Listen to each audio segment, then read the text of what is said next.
ঢাকেশ্বরী মন্দির বাংলাদেশের রাজধানী ঢাকায় অবস্থিত হিন্দু ধর্মাবলম্বীদের একটি ঐতিহাসিক পুণ্যস্থান এবং বাংলাদেশের জাতীয় মন্দির। ঢাকেশ্বরী শব্দের আক্ষরিক অর্থ ঢাকার ঈশ্বরী। আবার অনেকে মনে করেন এই ঢাকেশ্বরী মন্দিরের নাম থেকেই ঢাকার নামকরণ করা হয়েছে।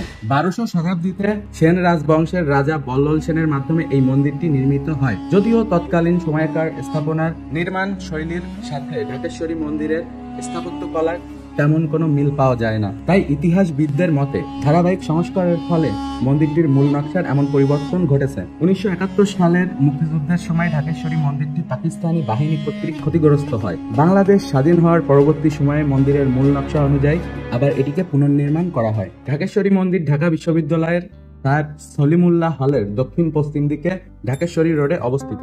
এই মন্দিরের মণ্ডপে রয়েছে ধাতু নির্মিত দুর্গা দেবীর প্রতিমার স্থায়ী বেদি। আর মূল মন্দির প্রাঙ্গণের বাইরে মহানগড় পূজা মণ্ডপেও প্রতি বছর দুর্গা পূজার আয়োজন করা হয়। ঢাকেশ্বরী মন্দিরের উত্তর পশ্চিম কোণে আছে 4টি শিব মন্দির। তাছাড়া এখানে আছে সন্তোষী মাতার মন্দির, অনুভোগের স্থান, রান্নাঘর, ফল কাটার কক্ষ এবং তাছাড়া জুতা রাখার স্থান। এছাড়াও ঢাকেশ্বরী মন্দিরে আছে প্রশাসনিক ভবন, কোয়ার্টার, গেস্ট রুম, সভাকক্ষ, লাইব্রেরি, ফুলের বাগান এবং পাড় বাঁধানো পুকুর। তো এখন অনেকেই প্রশ্ন করতে পারেন যে ঢাকেশ্বরী মন্দিরে কিভাবে আমরা যেতে পারি। ঢাকার যে কোনো প্রান্ত থেকে শাহবাগ বা ঢাকা বিশ্ববিদ্যালয় এলাকায় এসে রিক্সা বা সিএনজি ভাড়া করে ঢাকেশ্বরী মন্দিরে আমরা যেতে পারি। সবাই সুস্থ থাকবেন, সুন্দর থাকবেন। দেখা হবে পরবর্তী কোনো এক ভিডিওতে। Have a nice day, good bye.